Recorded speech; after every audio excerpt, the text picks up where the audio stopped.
Bismillah, alhamdulillah, wassalatu wassalamu ala rasulillah wa ala alihi wa sahbihi wa man wala.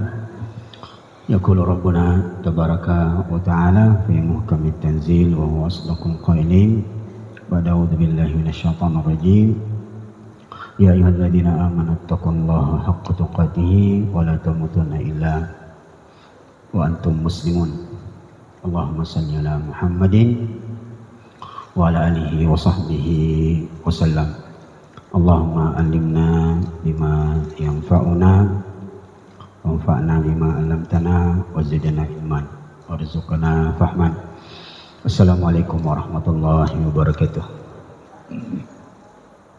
Alhamdulillah, ibu sekalian, kita berkumpul kembali di majelis ilmu kita di masjid yang mulia ini untuk kita sama-sama pelajari hadis-hadis Nabi kita sallallahu alaihi wasallam yang terkumpul dalam kitab Riyadhus Shalihin, taman orang-orang yang soleh.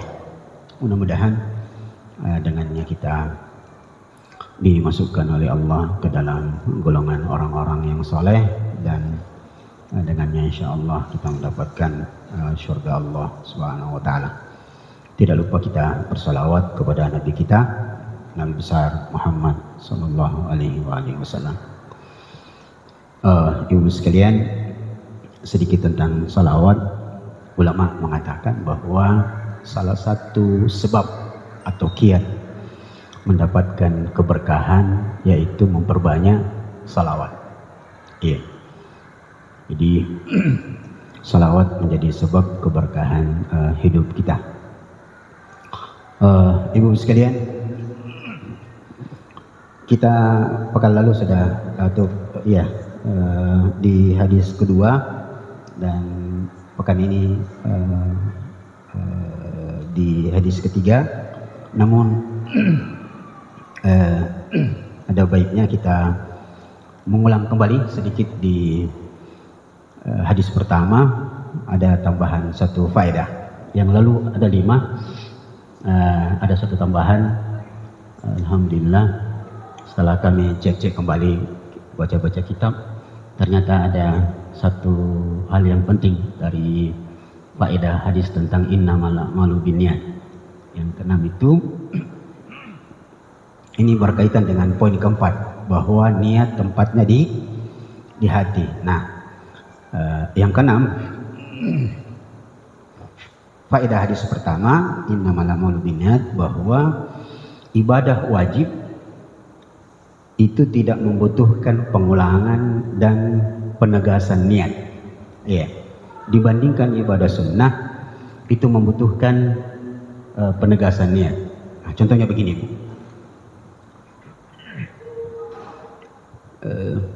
Kalau sholat duhur, ibu datang dari rumah, masuk di sini, sholat duhur, qomat, sudah iqamah, berarti ibu berdiri sebagai makmum. Maka sholat ibu, ketika ibu berdiri sholat duhur menjadi makmum, itu tidak membutuhkan pengulangan niat. Yang kasarnya, ibu tidak membutuhkan lagi usalli, tidak membutuhkan, tidak perlu. Kenapa? 2 hal. Niat itu tempatnya di hati. Yang kedua, karena ibu itu ketika berangkat dari rumah menuju masjid untuk melaksanakan sholat duhur, jadi ketika berada di belakang imam, itu tidak butuh lagi ibu mengatakan usalli fardhu duhur.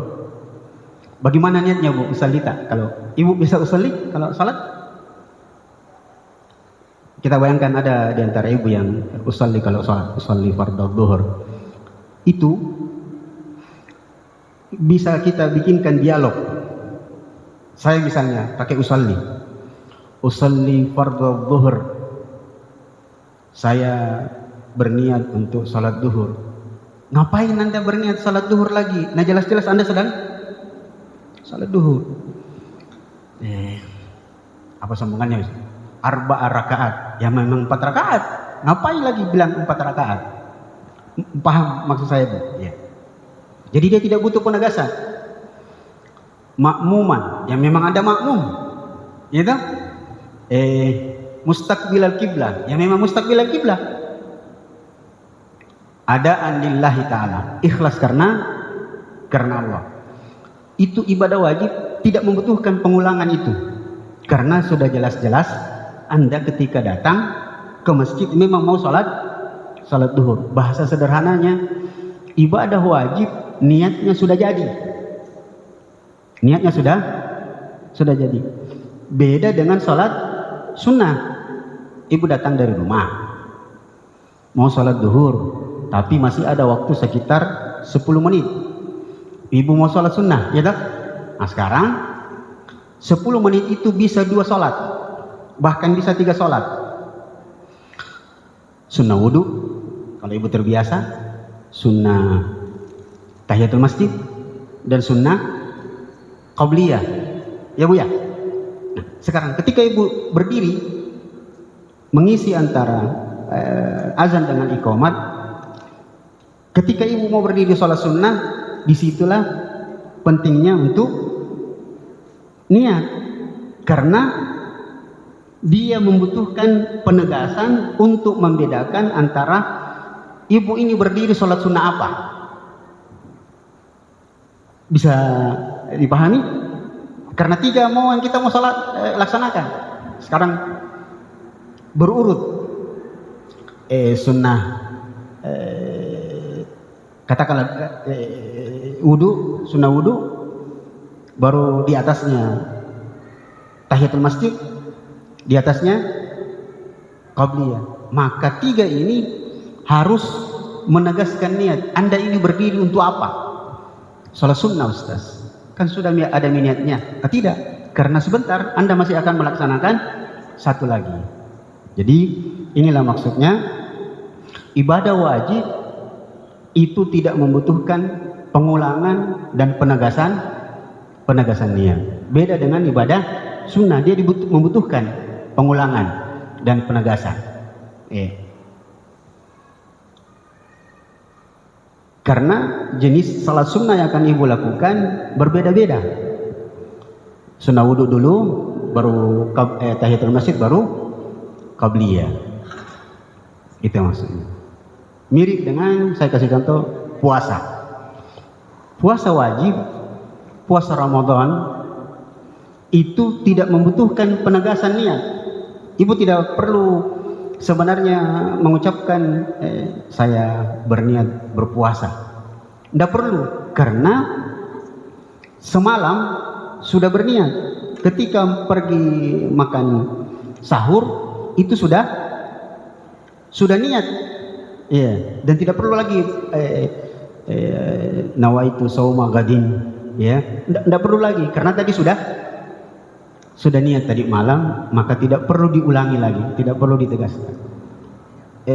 Keistimewaannya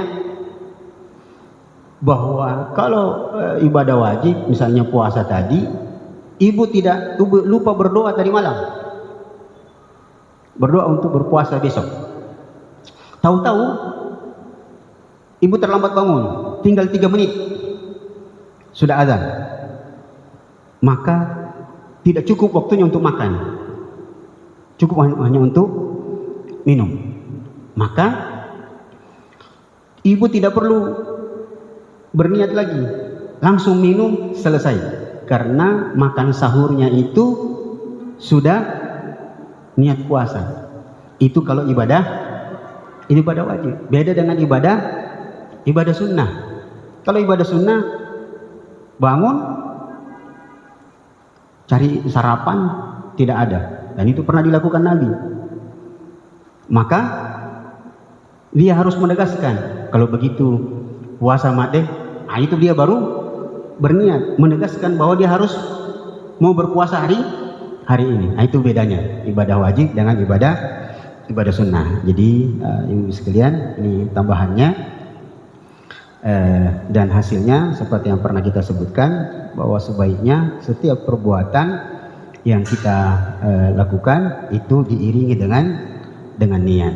Tetapi khusus untuk ibadah wajib.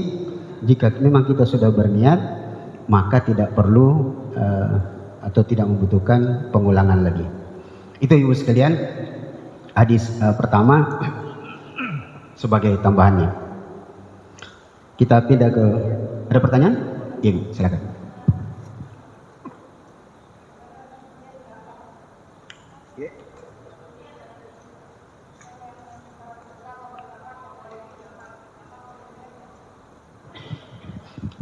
Zakat hukumnya wajib, ya Bu ya. Ketika orang membayar zakat, berarti dia sudah berniat untuk membayar. Maka ketika dia bawa zakatnya, dia tidak perlu lagi bilang saya berniat untuk membayar zakat, karena niatnya sudah ada sejak awal dan dia sudah memang sesuatu yang wajib. Dia niatkan atau tidak niatkan sudah kena, karena memang dia harus lakukan. Beda dengan sedekah.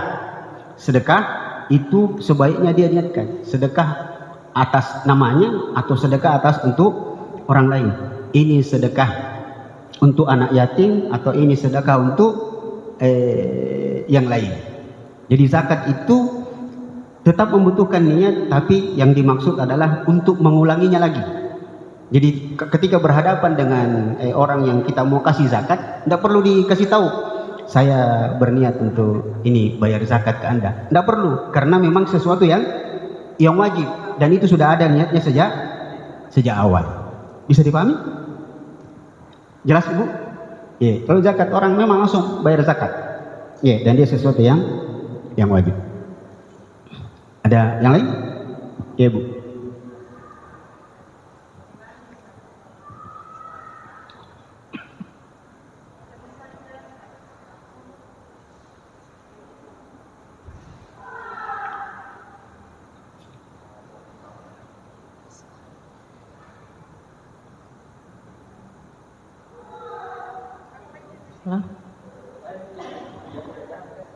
Tabe Pak Ustaz, misalnya begini, kalau di bulan puasa kita berniat hanya malam pertama saja, malam pertama sahur, baru diniatkan untuk 1 bulan.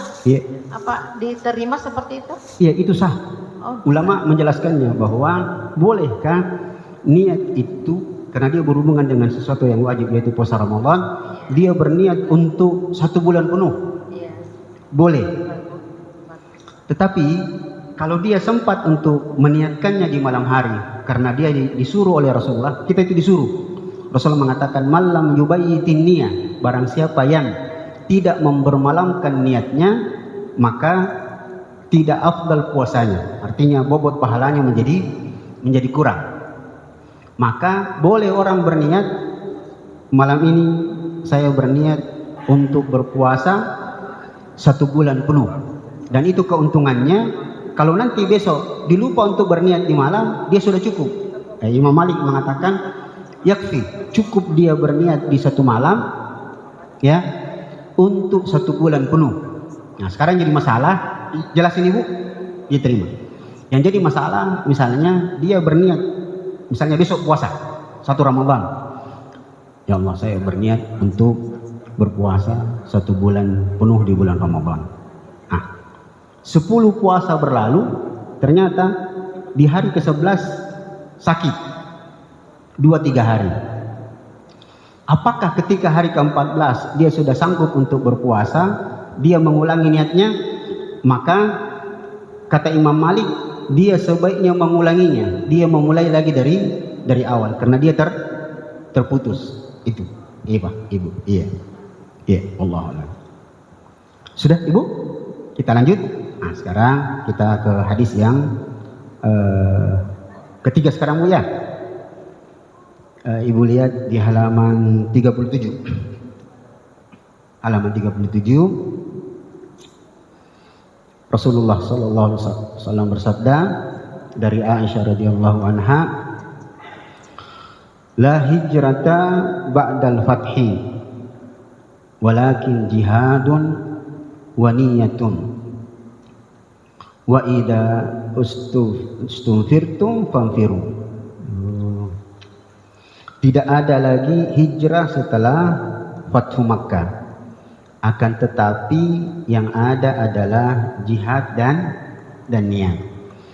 Dan jika kalian diminta berangkat, maksudnya untuk berhijrah, maka berangkatlah. Muttafaq alaih. Hadis ini diriwayatkan oleh Imam Bukhari dan Imam Muslim. Faedahnya, ibu sekalian, kita lihat teks hadisnya. La hijrata ba'dal fathi, setelah Fathu Makkah. Jadi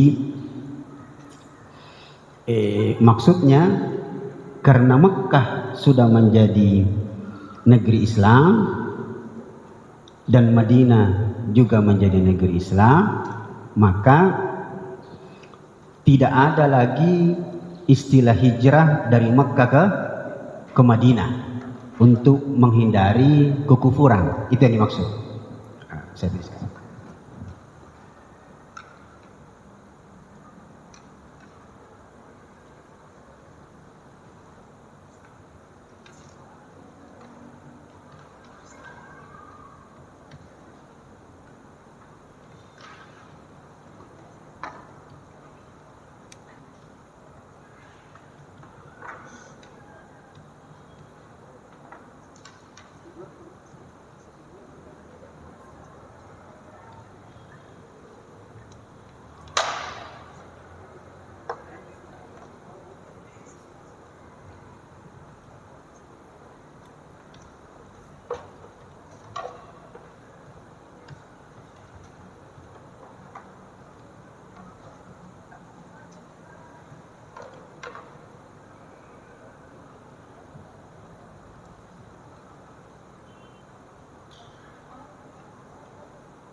Jadi ini maksudnya, kalimat pertama, la hijrata ba'dal fathi, tidak ada lagi hijrah setelah terjadi Fathu Makkah. Sebab Makkah sudah menjadi negeri Islam. Maka berhijrah dalam kaitannya perpindahan dari negeri kafir ke negeri Islam, itu tidak perlu lagi. Karena Makkah sudah menjadi negeri Islam. Maka tidak ada lagi istilah berpindah atau mencari wilayah yang lebih baik dari Mekah. Itu maksudnya kalimat pertama.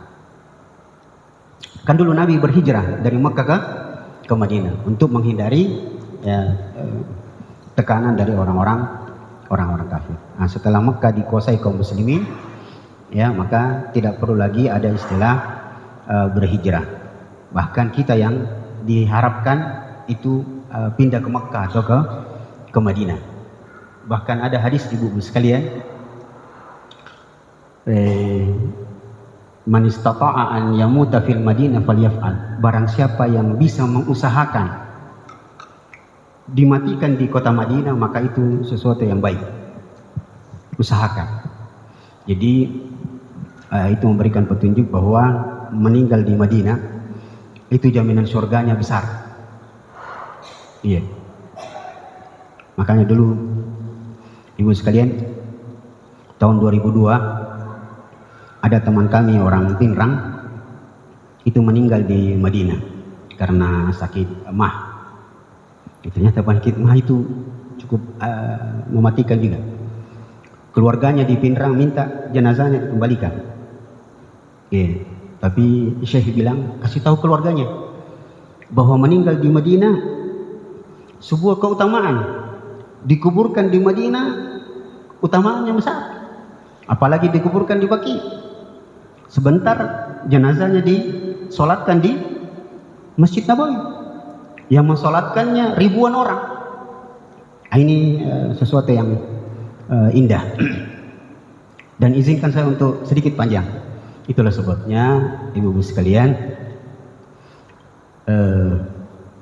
perlu dipahami bahwa dalam kaitannya dengan penguburan, Kalau Nabi itu dikuburkan di titik di mana dia mati. Jadi semua Nabi akan dikuburkan di mana dia mati. Makanya Nabi dikuburkan di kamar Aisyah karena beliau meninggal di kamar Aisyah. Adapun kita umatnya itu sebaiknya dikuburkan di wilayah di mana kita meninggal dunia. Jadi kalau meninggal di kota Makassar, sekalipun orang NTT, jangan usah dibawa ke NTT, di situ saja, di wilayah Makassar saja. Iya, tidak usah jauh-jauh. Sudah, kubur saja sudah situ, sumber air sudah dekat. Jangan tak bolak-balik. Iya, mungkin dia statue dulu tuh, jadi tak bolak-balik. Sebab begini Ibu, ini tidak apa-apa ya, belok-belok sedikit. Dalam hadis dikatakan bahwa seseorang itu akan meninggal di tempat di mana dari tanah itulah dia diciptakan.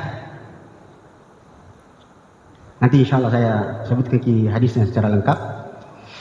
Jadi tidak apa-apa saya ceritakan hadisnya supaya, dan nanti dari hadis inilah muncullah istilah-istilah yang sempat viral bahwa sifat seseorang itu bergantung dari tanah apa dia diciptakan. Yeah. Jadi dalam hadis yang sahih Rasulullah mengatakan bahwa malaikat jika tidak apa-apa ini sedikit agak risih, kalau sepasang suami istri melakukan hubungan biologis, fisika dan kimia, gitu ya. Kan ada unsur fisika kimia. Lalu keluar air maninya, maka malaikat akan meletakkan air mani itu pada telapak tangannya. Lalu malaikat bertanya kepada Allah, "Ya Allah, makhlukun agair makhluk, air mani ini jadi manusia atau tidak?" Kata Rasulullah, kalau Allah bilang jadi, maka malaikat itu akan bertanya lagi, bagaimana dengan rezekinya, kehidupannya, dan bagaimana dengan ajalnya? Maka Allah mengatakan kepada malaikat itu, tengoklah lauhul mahfuz tentang keadaan air mani akan jadi manusia itu.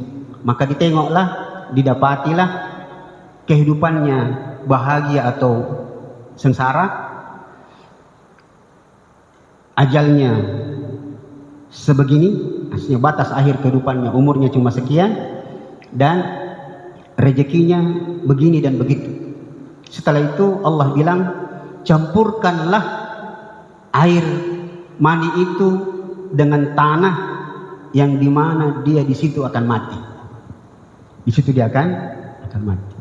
Jadi setiap kita itu, atau kita balik kalimatnya, kalau kita dapati ada orang meninggal di satu wilayah, maka itu berarti dia diciptakan dari tanah yang diambil dari wilayah sekitar itu untuk mencampurkan air mani kedua orang tuanya dan dia menjadi.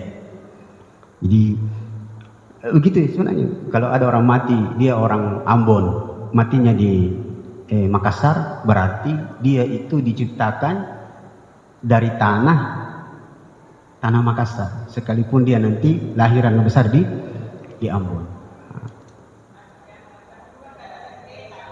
Nah itu dibuatlah satu ini, bahkan katanya kalau ada orang selalu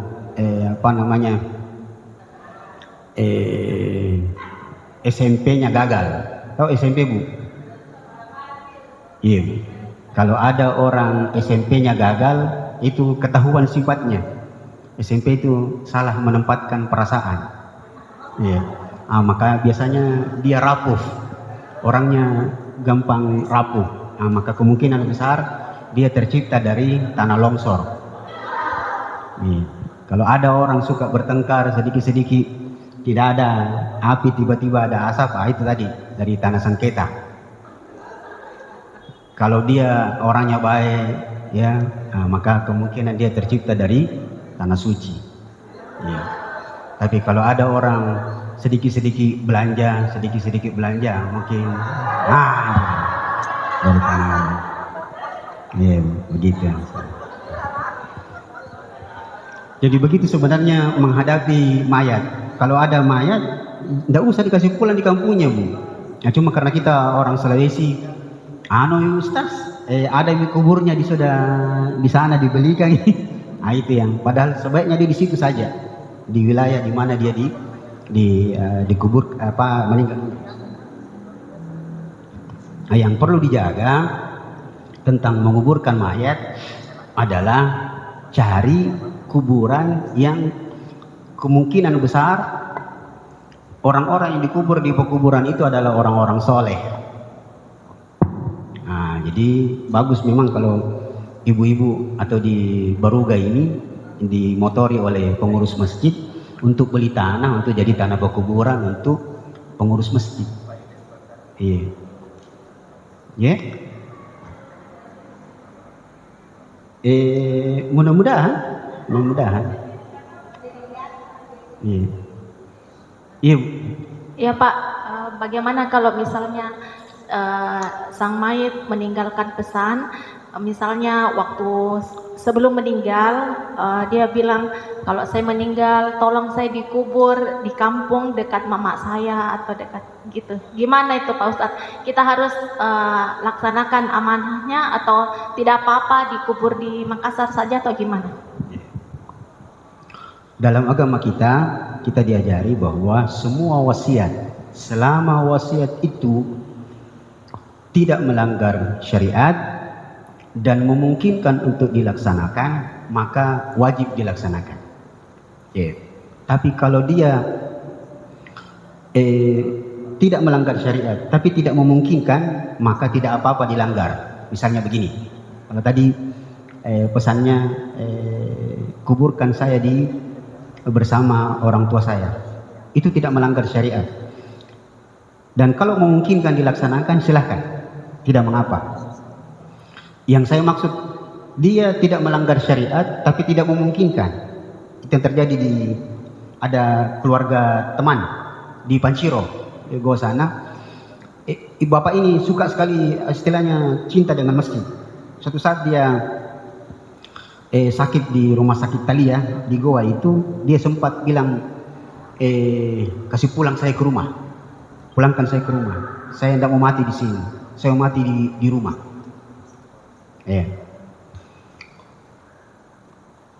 Keluarganya bilang jangan, marah dokter. Dia bilang tidak, saya tidak mau mati di sini, saya mau mati di rumah. Dan itu kalimat itu persis dengan hadis Nabi bahwa orang itu kalau mau mati itu hatinya digerakkan untuk ke tempat di mana di situ dia akan dicabut nyawanya. Begitu itu sebenarnya, Bu. Jadi kalau ada orang mau dicabut nyawanya di satu tempat, misalnya dia tinggal di sini tapi akan dicabut nyawanya di Pangkep, maka orang itu akan digerakkan hatinya untuk pergi ke Pangkep dengan sebab-sebab tertentu. Misalnya ada kebutuhannya di sana, dia akan digerakkan ke sana dan dia akan mati di sana. Begitu hadisnya. Alhasil tentang kawan itu, dia bilang bawa ke rumah. Betul, dalam keadaan sekarat di rumah, dia bilang tolong kasih tahu pengurus masjid, kalau mati kan nanti tolong saya disolati di tempat di mana saya sering berdiri. Pesannya itu tidak melanggar syariat. Sayangnya didapati pengurus masjid bilang dia itu, bapak itu kalau sholat di masjid selalu di sudut sana, maka itu tidak bisa dilaksanakan. Melanggarnya tidak mengapa, karena orang kalau sholat jenazah pasti ditaruh di tengah, maka itu tidak mengapa. Kalau seperti tadi tidak mengapa. Kalau memang bisa dilaksanakan, maka itu sesuatu yang sah. Cuma kalau dia beda provinsi, sebaiknya dia tetap di provinsi yang sama. Kalau dia masih di Sulawesi Selatan misalnya, mati di Makassar, dibawa ke Bone, ya masih wajar lah, dia dalam satu wilayah negara. Begitu Ibu. Cukup? Kita lanjut hadisnya. Baik. Yang kedua, faedah dari hadis yang ketiga, bahwa Makkah adalah negeri Islam. Makkah ini, Ibu sekalian, sedikit tambahan, Makkah ini asal katanya Bakkah. pakai ba. Bakkah. Dalam Al-Quran disebut inna awwala baitin wudi'a lin-nasi bi Bakkah. Bakkah itu artinya sesuatu yang berkembang. Makanya dalam bahasa Bugis atau bahasa Makassar namanya Bakkah, sesuatu yang mengembang. Dah, iya. Makkah. Dan kita sebenarnya Makkah saya kalau ditanya orang tinggal di mana Ustaz? Di Makkah. Oh, Makkah, Makassar. Iya. Ya, Makassar kan Serambi Madinah sebenarnya, betul? Iya. Makkah adalah negeri Islam. Faedah berikutnya tentang hijrah ini, bahwa hijrah selalu ada dan diperlukan di setiap waktu. Maksudnya adalah berpindah, berhijrah dari sesuatu yang tidak baik menuju yang baik. Itu maksud. Jadi selalu kita disuruh berhijrah, berpindah dari keadaan yang buruk kepada yang lebih baik. Yeah. Cuma jadi istilah sekarang, Budi. Kalau ada orang dulu tidak pakai jilbab, kemudian pakai jilbab, bilang sudah berhijrah. Itu bagus sebenarnya, cuma sayangnya tidak ada saudara-saudara kita itu yang istilahnya berhijrah, dia tidak dikontrol. Makanya banyak artis-artis itu akhirnya kembali lagi, dan itu berbahaya. Bahaya itu, Bu, kalau orang awalnya buruk, kemudian hijrah, kemudian balik lagi, biasanya susah lagi dia kembali. Susah kembali, sebab saya lupa. Nanti tolong dicari ayat ini. Innal ladzina kafaru tsumma amanu tsumma kafaru tsumma zdadu kufran lan tuqbala taubatuhum. Kalau ada orang yang dulu tidak baik, kemudian berubah jadi baik, lalu balik lagi jadi tidak baik, susah diterima taubatnya orang begini. Artinya dia susah lagi kembali kepada kebaikan, karena tidak ada yang mengontrol dia. Jadi dihijrah-hijrah. Lihat lagi artis-artis sekarang itu, kasihan. Artis ternyata singkatan dari anak Rantasana, Tidun 10 dari rumah saya. Kasihan. Kalau ada saudara-saudara kita yang sudah mulai masuk masjid, sudah mulai ikut pengajian, tahan dia, Bu, pegang baik-baik, jaring dia, jangan sampai dia lepas. Jadi jangan cuma dilihat-lihat. Alhamdulillah, ikut maki pakai jilbab maki. Harusnya tetap diajak, ayo supaya lebih kuat lagi ikut pengajian. Itu artis-artis kasihan, cuma ini saja. Pakai jilbab, dulu DJ, jadi pakai jilbab, karena tidak belajar, kasihan dia jadinya. Maka hijrah itu tetap dibutuhkan. Baik, ibu sekalian, kita pindah ke hadis keempat.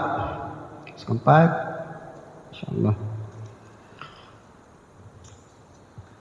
Ya, kita baca hadisnya, masih halaman 37.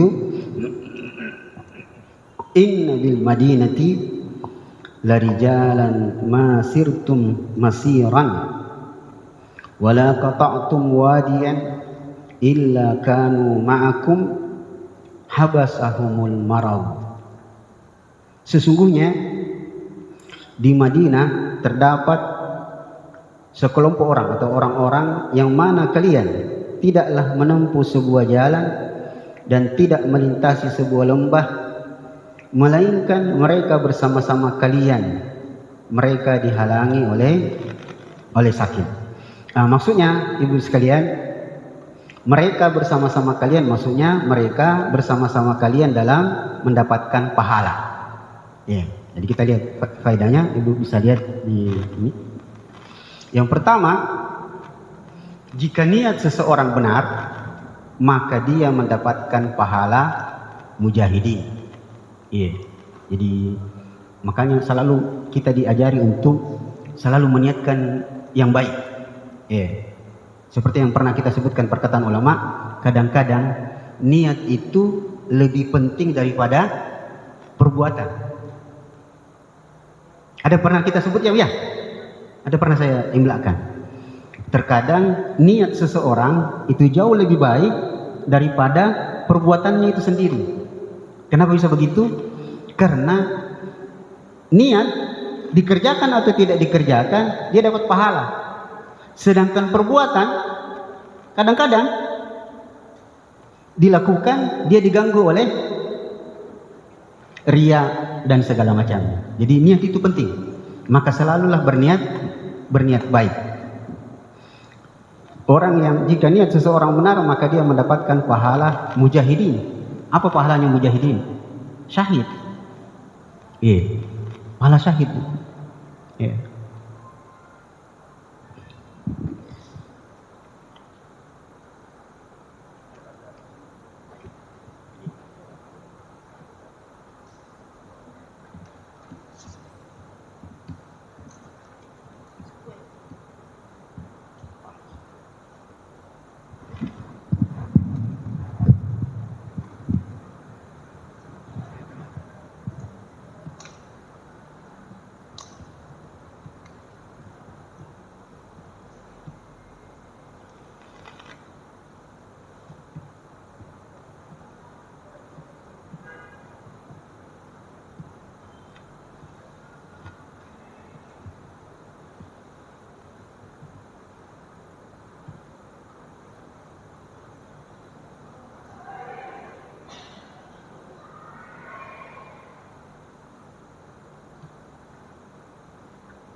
Supaya lebih jelas.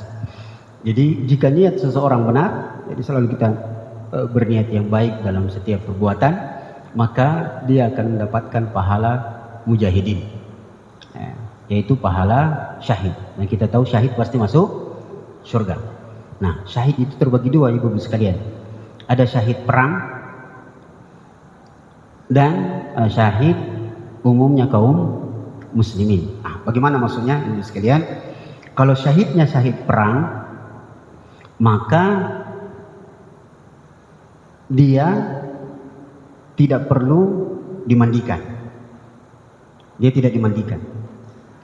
Ya, bahkan tidak dikafani.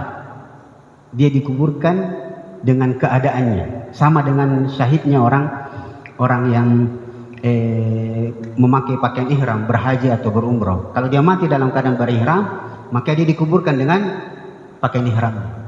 Ya, itu syahid pertama. Jadi syahid perang itu langsung mendapatkan surga dan perlakuannya tidak perlu dimandikan, tidak perlu dikafani. Ya, tinggal langsung disolati saja. Ya, lalu dikubur. Ya. Itu syahid perang. Ya. Syahid umumnya kaum muslimin banyak. Kita dengarkan penjelasan tentang pahala syahid yang tidak dengan perang. Yang pertama, orang yang mati mempertahankan keluarganya. Jadi kalau ada laki-laki, keluarganya mau dilecehkan, mau diperkosa, lalu dia lawan dan dia mati, maka dia mendapatkan pahala syahid, dia mendapatkan surga. Itu yang pertama, mempertahankan kehormatan keluarga. Ya. Yang kedua, mati karena mempertahankan harta. Ya. Jadi kalau ada yang mau begal kibuk, dia mau ambil harta, lalu kita lawan dan akhirnya dia membunuh dan kita mati, maka kita mendapatkan pahala syahid. Jadi nanti tinggal ibu, kalau ada yang begal, tinggal dipikir, saya lawan tapi matinya mati syahid, atau ambil mie saja karena saya masih banyak juga di rumah, maka itu lebih baik. Tapi rata-rata begal tidak begitu, begal rata-rata membunuh. Ya, maka itulah sebabnya begal itu hukumannya dibunuh dalam keadaan disalib. Itunya begal bukan di penjara, Bu. Begal itu rampok, dia disalib dulu, baru nanti dipotong dipenggal ininya, potong tangannya, silang dengan kakinya, kemudian dibunuh, dipenggal. Begitu hukuman begal. Dan bisa begitu hukumannya untuk koruptor. Karena koruptor itu bukan pencuri. Beda pencuri dengan koruptor. Rampok, iya betul, dia masuk dalam kategori rampok. Iya. Kalau pencuri potong tangan saja sampai di sini. Oke. Kalau dia mencuri lagi, potong sampai sini. Kalau mencuri lagi potong sampai sini. Tapi kalau rampok bisa dibunuh, maka benar itu sebenarnya koruptor hukuman mati, betul. Cuma memang agak sulit di Indonesia kalau hukuman mati, bahaya. Baik Bu. Syahid berikutnya tadi mempertahankan keluarga, mempertahankan harta. Kemudian syahid mati tenggelam. Orang yang meninggal dalam keadaan tenggelam, dia syahid. Mati syahid. Berdasarkan hadis bahwa siapa yang mati dalam keadaan tenggelam, mati dalam keadaan terbakar, mati tertimpa benda keras, maka semuanya syahid. Jadi orang yang mati terbakar itu mati syahid. Atau mati tertimpa benda keras, itu mati syahid. Kemudian termasuk mati syahid yang umumnya kaum muslimin, maksudnya pahala syahid adalah khusus ibu-ibu mati dalam keadaan melahirkan. Tanya ini yang perlu diberitahu terus anak-anak. Hormati ibumu karena setengah mati itu, melahirkan itu setengah mati. Makanya Ibnu Abbas pernah ditanya, ibu pernah dengar kisah ini? Jadi dalam satu riwayat, suatu saat Ibnu Abbas tawaf, lalu datang seseorang menggendong ibunya. Tapi bukan kisahnya siapa lagi? Uwais Al-Qarni, bukan. Ini lain. Uwais Al-Qarni itu di zaman Umar, yang Rasulullah pesan, karena Uwais Al-Qarni tidak pernah ketemu Nabi.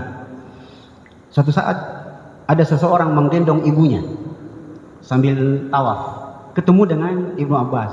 Sambil tawaf sudah mau selesai, dia bertanya kepada Ibnu Abbas, wahai Ibnu Abbas, apakah pekerjaan saya ini menggendong ibu saya,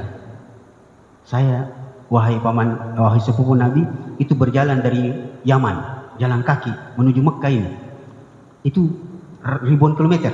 Saya pernah tanya teman dari Yaman ke Mekah itu berapa hari? Dia bilang bisa 2 malam. 2 malam jalan naik kendaraan. Ini jalan kaki. Wahai Ibnu Abbas, apakah pekerjaan saya ini menggendong ibu saya dari negeri saya hanya untuk tawaf, melaksanakan tawaf ini, dan saya akan pulang tetap menggendongnya? Dan ketahuilah Ibnu Abbas, tidak sekalipun saya menurunkan ibu saya dari punggung saya kecuali atas izinnya. Kalau dia minta, apakah semua ini sudah bisa membalas jasa ibu saya kepada saya? Kata Ibnu Abbas, wailullah, celaka engkau. Tidak mungkin. Jangankan membalas jasa ibumu, membalas setetes keringat dan setetes darah yang pernah dikeluarkan ibumu ketika melahirkanmu, tidak bisa kau balas dengan perbuatan yang mulia ini. Jadi ini pentingnya anak-anak diberitahu untuk menghormati ibunya. Ada satu lagi Bu, kisah Abu Hurairah. Bisa dengar sahabat namanya Abu Hurairah? Abu Hurairah itu ibu tidak pernah makan sama mamanya, tidak pernah. Beliau ditanya, Abu Hurairah, kenapa tidak pernah makan sama mamata? Jijikkah? Mentang-mentang mamata sudah tua? Bilang tidak. Saya tidak pernah makan sama mama saya, bukan tidak mau, tidak berani saya. Maksudnya, saya tidak berani makan dengan mama saya satu meja karena saya khawatir ada makanan di meja. Saya suka, mamaku juga suka, tapi saya mendahuluinya. Kalau kita, anu sudah mau masuk di mulut, nah diambil. Pernah semua begitu Budi? Saya juga begitu. Saya ingat masih kecil, mama kasih Mak. Coba bayangkan. Oh enggak Ji, alhamdulillah. Kalau saya pernah, kalau kita memang perempuan. Jadi penghormatan kepada istri itu, ibu itu sangat harus besar. Tapi itu yang pernah terjadi di Pindrang, yang bunuh mamanya. Dia ambil dulu kalungnya, baru dia bunuh mamanya. Ternyata di penyidik ditanya, kenapa Anda lakukan itu? Dia bilang, saya disuruh pacar saya. Nah, ini mungkin yang lagu itu yang pernah ada, Diana, Diana kekasihku, bunuh saja orang tuamu. Tidak bisa dibayangkan, Bu, kalau ada perempuan berani bunuh mamanya. Kalau laki-laki mungkin, tapi membunuh mama perempuan itu luar biasa. Maka perlu juga ini, Bu, dijaga-jaga anak. Jangan sampai kejadian lagi seperti yang baru-baru ini, yang dimutilasi itu 125 potongan, 300 bahkan, dapat 300.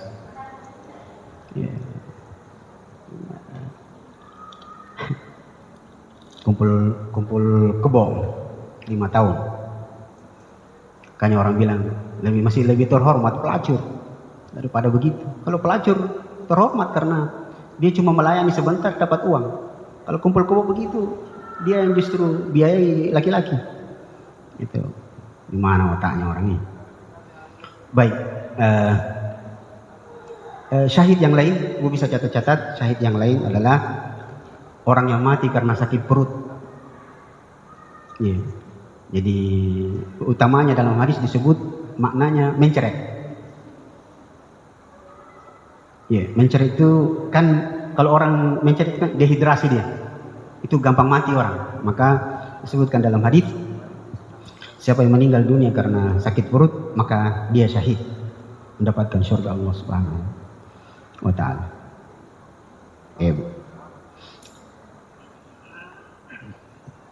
Itu sekalian. Tidak ada satpam di sini. Salah satu hadis yang menjelaskan tentang ciri orang yang mati syahid adalah satpam. Satpam itu kalau dia mati karena dibunuh orang, akibat dia menjaga keamanan kaum muslimin, itu mati syahid itu. Satpam itu termasuk orang yang berjaga-jaga di perbatasan, dia dimasukkan di situ.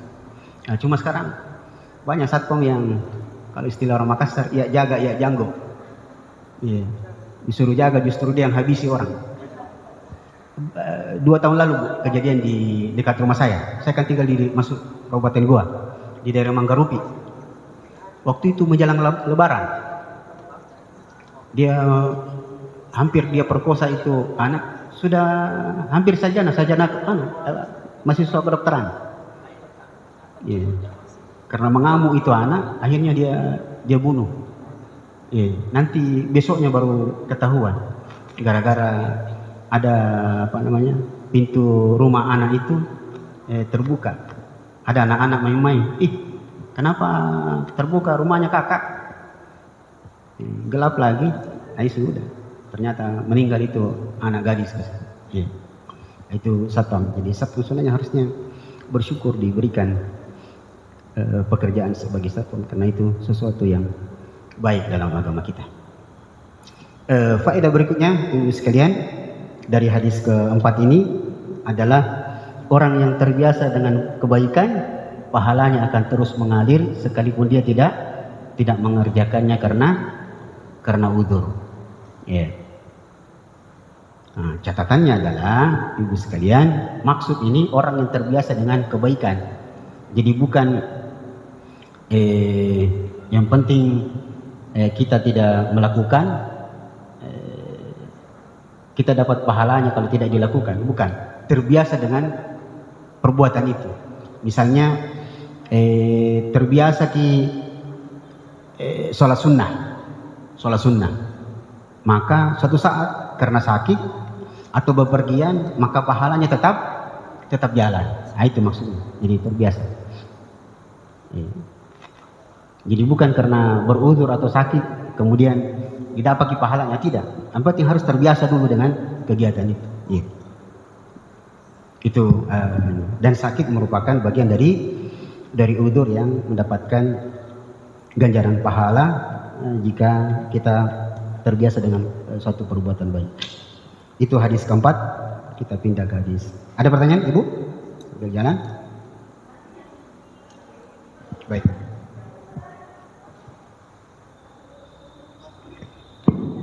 Tergelitik dengan tadi, maaf mungkin keluar dari ini, tapi apa yang disampaikan Ustadz tadi mengenai orang yang meninggal disolatkan di depan Nah, memang pada umumnya setahu kita memang kebanyakan seperti itu yang dilakukan pada umumnya orang, bahwa mayit itu ada di depan. Sementara kan yang berpikir juga bahwa sebetulnya kan yang di depan itu adalah imam. Nah, sementara kalau kita ada di Mekah dan Madinah di sana, kan mayit itu tidak ada di depan. Sebetulnya bagaimana ini Ustadz, menurut Ustadz? Oh ya. Iya.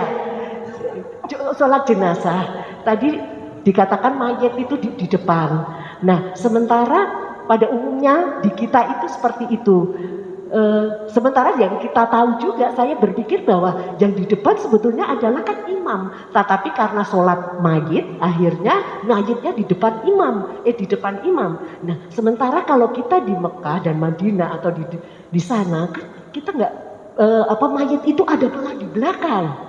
Itu sebenarnya seperti apa menurut Ustadz?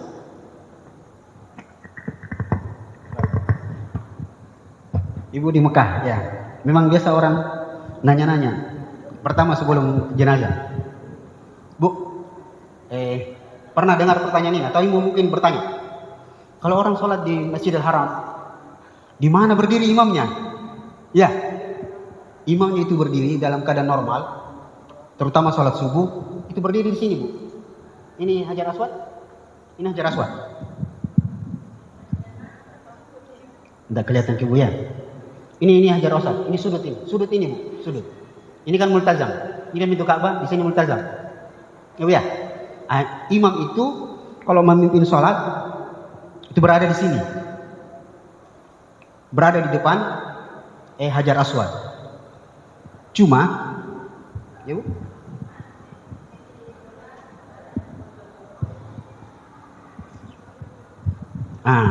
Di sini Bu umumnya. Sekarang jadi pertanyaan, saya tidak pernah lihat. Biasanya kalau imamnya tidak ada di sini, maka imamnya di belakang. Di belakang. Di mana di belakang? Ibu tengok saja nanti. Mudah-mudahan berangkat umroh lagi nanti. Ini Ibu perhatikan saja, ini Hajar Aswad. Ibu tengok ke belakang. Itu ada lampu hijau. Karena lampu hijau itu kan satu titik dengan ini. Itu lampu hijau berada di saya lupa pintu apa, kayaknya di pintu Al-Fat yang bangunannya itu kayak batu bata. Di situ imamnya. Di situ imamnya berdiri. Imamnya berdiri. Sekarang menimbulkan pertanyaan. Jadi anggaplah ini di sini, Bu. Ini lurus ke sini. Imamnya ada di sini. Bangunan ini. Ya Bu ya. Yang jadi pertanyaan, kenapa sebentar salat mayitnya akan kena di situ. Kalau imam di belakang, kenapa ada makmum di sini, Bu? Ya, ada makmum di sini. Ada makmum di sini. Berarti dia di depannya imam? Tidak. Dia tidak di depannya imam. Itulah sebabnya kenapa saya bilang tidak di depannya imam? Karena ini, Bu, Hajar Aswad ini menuju ke belakang, ini kosong. Dikosongkan itu, Bu. Ibu nanti kalau tawaf pas qomat itu kan 5 menit sebelum qomat itu sudah disuruh berhenti orang semua, suruh cepat-cepat. Ketika imamnya di belakang, ini jurusan titik ini Hajar Aswad kosong ini, Bu, kosong. Kenapa kosong? Supaya tidak ada orang di depan imam. Makanya orang yang sholat di sini tidak dianggap di depan imam, karena orang sholat di depan Ka'bah itu memang menghadap Ka'bah. Ini ke sini, ini menghadap ke sini, ini ke sini. Ya Bu ya. Sekarang jenazah. Di mana jenazah? Jenazah di depannya memang. Jenazah di depan. Kalau di Masjidil Haram di depan. Di mana masalahnya kalau dia di depan? Ya?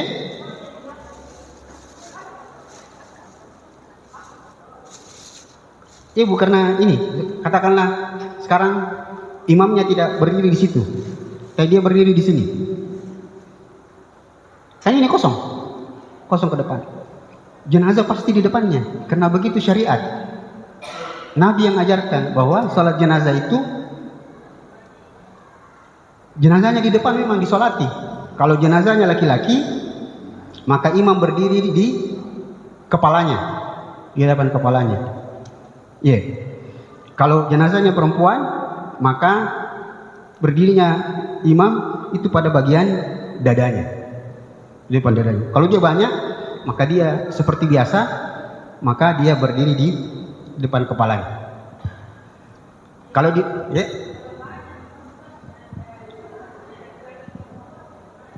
digabung semua. Ya, imamnya tetap pas. Ibu maksudnya pertanyaannya apa?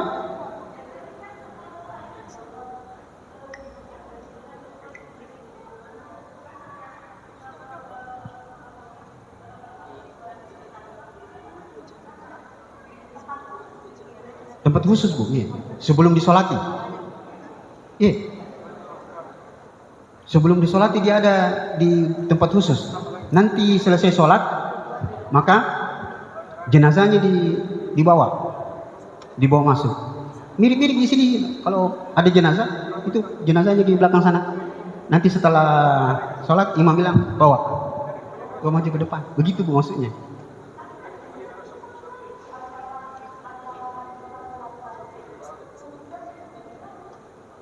Iya memang, karena di sana itu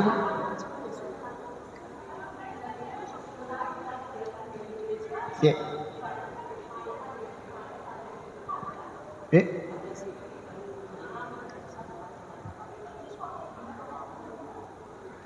Gerakannya cepat, itu dalam beberapa, bisa hitung 2-3 menit, Bu ya. Begitu Assalamualaikum warahmatullahi, tiba-tiba muadzinnya bilang as-salatu alal janazati rahimakumullah, berarti satu yang disolati. Kalau dia bilang jenazah, kalau dia bilang as-salatu alal amwati rahimakumullah, itu berarti banyak, itu berbanyak. Kalau dia bilang dua, as-salatu alal maitatani, nah, berarti sholatnya untuk 2 orang. Biasanya ada anak-anak disebut as-salatu alal amwati wat tifli. Nah, sholat untuk orang dewasa dan ada untuk anak kecil. Sebab doa sholat jenazah untuk anak kecil itu berbeda. Doanya untuk sholat jenazah untuk anak kecil, kalimatnya pendek. Allahumma ja'alhu, kalau dia anak laki-laki, dhukhran liwalidai. Ya Allah, jadikanlah anak ini sebagai perbendaharaan untuk kedua orang tuanya. Jadi bersyukurlah ibu-ibu bapak kalau ada di antara ibu yang ada anaknya meninggal masih kecil. Modal surga itu jaminan untuk kita. Jadi anak saya dulu meninggal, anak ketiga saya meninggal umur keempat. Anak keempat itu meninggal di umur 2 hari. Yeah. Dan enggak apa-apa, loncat-loncat sedikit. Tapi hati-hati berdoa. Ada teman saya itu 7 hari anaknya lahir, akikah, hari ke-10 meninggal. Ternyata dicari-cari tahu, ada teman yang dapat postingannya di Facebook. Apa dibilang? Saya cemburu dengan para ustadz dan guru-guruku yang anaknya meninggal masih kecil. Kena dia, anaknya meninggal. Tapi itu baik. Kalau anak meninggal masih kecil, itu modal surga Bu. Dia akan menjadi istilahnya yang akan menarik kita ke dalam. Jelas ini Bu? Kalau di Madinah, ini saja ibu bayangkan. Masjid Nabawi itu pintu 1 sana namanya Babus Salam. Ya Bu ya.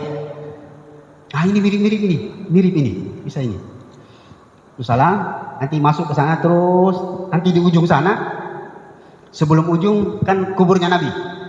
Ya, lewati kubur Nabi, Abu Bakar dan Umar. Ya. Sebagai tambahan pengetahuannya, ibu kalau keluar atau sekarang agak susah lewat situ kalau perempuan. Tapi kalau ibu masuk lewat Raudhah, keluar di Raudhah itu ibu keluar, ada pintu keluarnya itu pintu 1 itu sebenarnya ibu bisa lihat ada tulisan di situ Jibril Gate, bab Jibril. Jibril Gate itu dinamakan Jibril Gate, pintu Jibril, karena disitulah Nabi 2 tahun sebelum meninggal itu setor hafalannya di situ. Jadi 30 juz selesai, itu Nabi setor hafalan ke Jibril. Jadi agama kita ini, Quran kita itu selesai dihafal oleh para sahabat sebelum Nabi meninggal. Jadi jangan pernah ada yang ragukan, gimana ceritanya? Dihafal, sudah dihafal. Itu namanya. Nah, di Masjid Nabawi Itu ada ruangan Bu sebenarnya. Itu kalau ini mirip-mirip ini. Ini mihrab, di depan sana itu Bu, ke kanan itu kantor. Kantor itu. Di situ lah biasa jenazah ditaruh. Begitu selesai, assalamualaikum Allah, assalamualaikum Allah, dia beristighfar sedikit, nanti muadzinnya kan di Masjid Nabawi muadzinnya di atas. Ibu biasa tengok kan di atas itu di raudah, dia akan bilang assalatu alal amwati rahimakumullah. Begitu selesai dia bilang begitu, itu langsung jenazah ditaruh di depan, maka sholat. Dan hebatnya begitu salam kan di sana salat jenazah salamnya 1 kali. Ya Bu ya. Nah, kalau Imam Syafi'i kan 2 kali, kanan dan kiri. Jadi jangan heran nanti kalau ada yang memimpin sholat jenazah, dia 1 kali salam. Itu mengikuti di Saudi Arabia. Begitu salam, langsung diangkat jenazah. Ya, nggak sama di sini. Sudah salam, masih berdoa lagi. Ya Bu ya. Kita tahu di sejarahnya itu, kenapa berdoa lagi? Jangan lupa deh, malu-malu kesebut. Sunnahnya adalah begitu salam imam salat jenazah, tidak ada doa lagi, angkat jenazahnya bawa, jangan tinggal lagi. Sudah salam masih berdoa.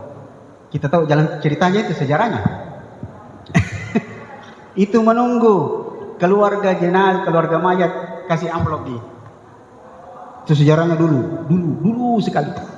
Nah sekarang sudah mulai ini. Biasanya Pak Imamnya aja yang dikasih. Ya. Itu dulu sejarahnya begitu. Ya menunggu itu. Yang bilang tapi neraka. Begitu Bu ya. Ya salat jenazah ya. Yang kita tidak lihat karena luas mestinya. Ya. Begitu ya. Tapi kalau mau lihat Bu, bisa buka di YouTube. Itu ada cepat. Begitu sekarang Ibu kalau umroh, Ibu tahu WC3 yang viral itu. Nah, kalau Ibu WC3 kan di samping sana, kalau Ibu sekarang menghadap, Ibu berada di WC3 sekarang, pintu di depan itu yang sebelah sana kan 76, 77. Ya Bu ya. Di sini ada jalan naik. Jalan naik. Ibu bisa lihat di bawah itu. Kalau Ibu lihat ke situ, di situ lewat jenazah, di situ di bawah. Masuk. Dan biasanya pakai mobil apa itu? Yang kalau mobil golf itu. Gitu Bu, cepat. Makanya cepat dia. Iya. Ada ruangan khusus di situ. Ibu sudah pernah lihat ruangan kalau di Madinah tempatnya gentong-gentong air zam-zam itu? Ada di Madinah. Gentong-gentong zam-zam. Iya. Ada Bu. Ini kalau di Madinah, tapi kan Ibu di belakang. Tapi kalau Ibu lewat mau pergi masuk Raudhah, itu kan lewat pintu wanita dekat Baki. Ibu ya. Ibu menghadap ke kanan saja sambil jalan.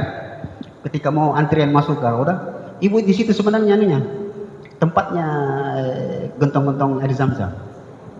Ya, karena air zam-zam itu dibawa pakai bus, pakai mobil. Ibu kira pakai pipa kan? Ibu kira pakai pipa dari Mekah kemudian bukan. Pakai mobil, kayak mobil tangki apa itu? Bensin itu, begitu. Bukan pakai pipa. Jauh sekali itu Bu. 500 km itu kalau dari Mekah. Begitu Bu ya. Baik. Jam berapa Ibu?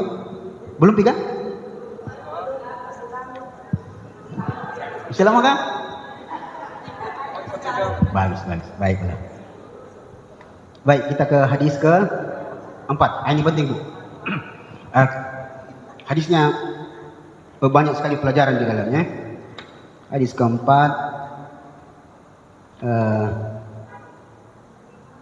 Hadis ke-5 Bu ya? Oh iya, hadis ke-5 maksudnya. Hadis ke-5.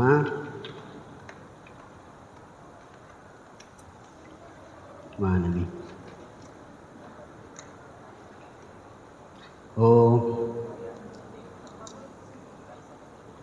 Minta maaf. Hadis ke-5 kita loncat saja Bu ya, karena sama anunya. Hadis ke-6 maksud saya. Berarti saya salah ini. Hadis ke-5, hadis ke-6. Kita baca sama-sama. Coba kita lihat. Langsung saya terjemahannya Budi. Dari Abu Yazid, Ma'an bin Yazid bin Al-Akhnas. Ya. Beliau berkata, bapakku Yazid pernah mengeluarkan beberapa keping uang dinar untuk dia sedekahkan. Lalu dia menitipkannya kepada seseorang di masjid. Kemudian aku mengambilnya. Lalu aku datang kepada bapakku dengan membawanya. Maka bapakku berkata, "Demi Allah, bukan kamu yang aku inginkan." Maka aku memperkarakannya kepada Rasulullah sallallahu alaihi wasallam. Maka beliau bersabda, "Bagimu apa yang telah engkau niatkan, wahai Yazid, dan bagimu apa yang telah engkau ambil, wahai Ma'an." Kalau dilihat teksnya tidak lengkap jalan ceritanya. Jadi jalan ceritanya begini. Nah, di hadis yang lain diceritakan bahwa Yazid ini ya adalah bapak, anaknya namanya Ma'an. Yazid itu pernah menitip uang di masjid. Jadi bapaknya, dia bilang, "Bapak saya Yazid pernah," jadi gambarannya begini, masjid ini ada penjaganya masjidnya ini, Bu. Ada yang kalau istilah orang Makassar namanya Pak Doja. Pak Doja namanya, yang memang jaga-jaga di masjid.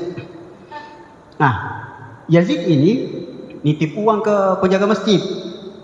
Tabe, ini uang 10 dinar, tolong nanti kalau ada yang masuk ke masjid, kau lihat mukanya muka masing-masing, muka pengharapan begitu, muka orang miskin, ya, kau kasih dia.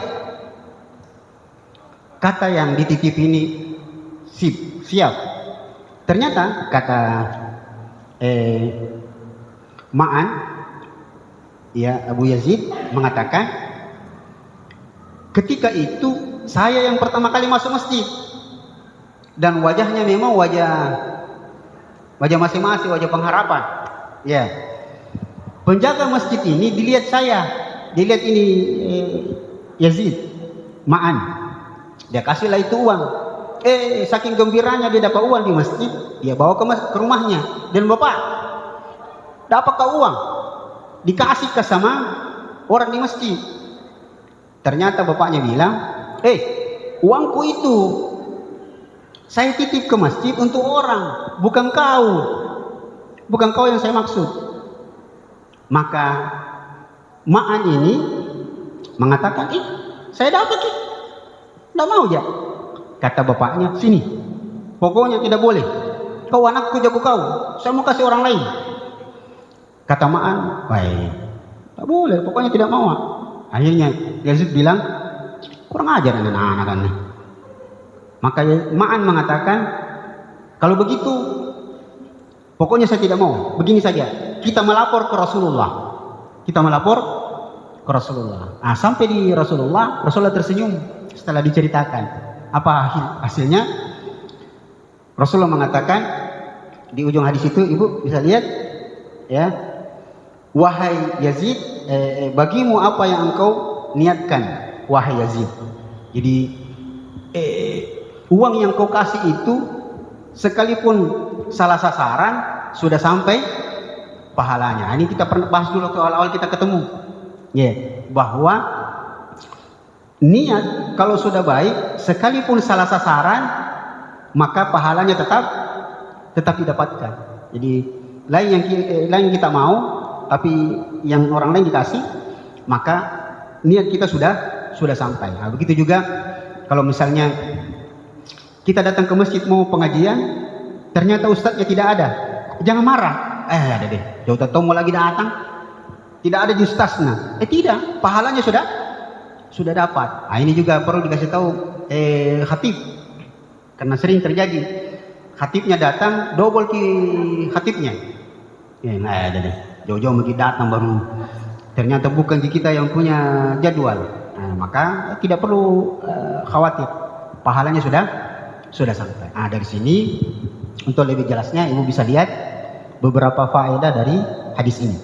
Pertama, bolehnya mewakilkan sedekah. Boleh kita suruh orang, Siapa tahu malu-malu kasih itu orang, maka boleh kita kasih.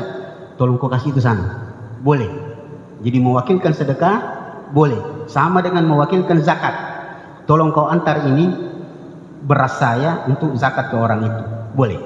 Ya. Yang kedua, nah ini bolehnya bersengketa antara bapak dan anak, boleh.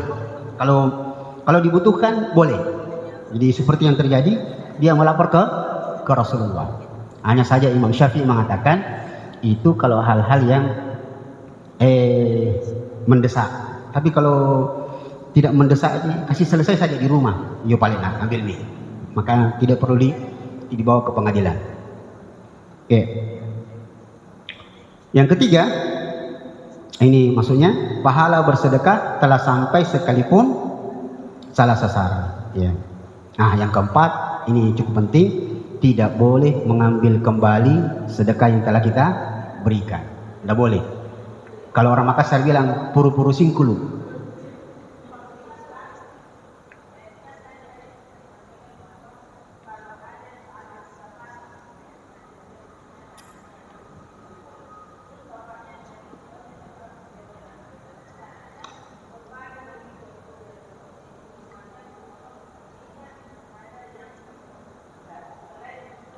Iya, boleh. Dan pertanyaan ibu itu, iya. Dan pertanyaan ibu itu ada hadisnya. Jadi selain kasus ini, pernah ada seorang ulama bercerita bahwa ada seseorang bersedekah sembunyi-sembunyi di malam hari. Tapi sayangnya dia taruh titip uangnya begitu saja. Ternyata besoknya gempar bahwa orang kaya yang dapat sedekah salah sasaran. Jadi orang kaya itu kemudian bicara, tadi malam ada orang nitip uang di sini, dan itu memang kayaknya maksudnya untuk saya. Maka kedengaran sama penyumbang ini, salah sasaran orang kaya. Maka malamnya dia pergi lagi, taruh uang di satu rumah, acak, random dia. Besoknya viral. Kenapa viral? Karena yang dapat sumbangannya itu adalah pezina. Akhirnya dia menyesal. Wah, kalau begini gimana? Nah, ulang lagi. Dia pergi bersedekah, taruh lagi di satu pintu rumah. Ternyata yang dapat adalah disebutkan dalam kisah perampok. Salah terus. Akhirnya tidak kita ibu. Silakan. Akhirnya dari situ ya Rasulullah SAW bersabda dengan cerita itu bahwa sedekahnya sudah sampai sekalipun salah sasaran. Jadi seandainya dia tidak mengulang, sudah sampai pahalanya. Tapi karena dia mengulang, maka pahalanya kan berlipat ganda karena perbuatan baiknya berulang-ulang. Itu yang dimaksud. Jelas ibu? Tidak apa-apa. Kalau dia ulang lagi, bagus. Sekalipun salah sasaran lagi, pahalanya berlipat. Iya. Iya betul. Dia tidak tahu. Lain lagi babnya. Mentraktir orang itu pahalanya lain. Mentraktir orang, memberikan makan kepada orang itu pahalanya lebih besar lagi, jauh lagi. Lain babnya. Bab sedekah dengan bab mentraktir. Sekalipun dia ada mirip dengan sedekah. Begitu Bu, lain.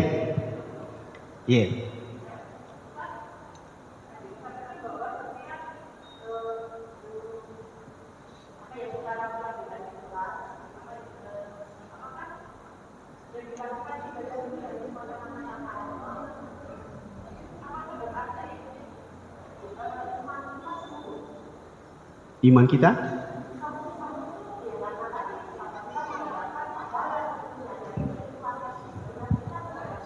iya.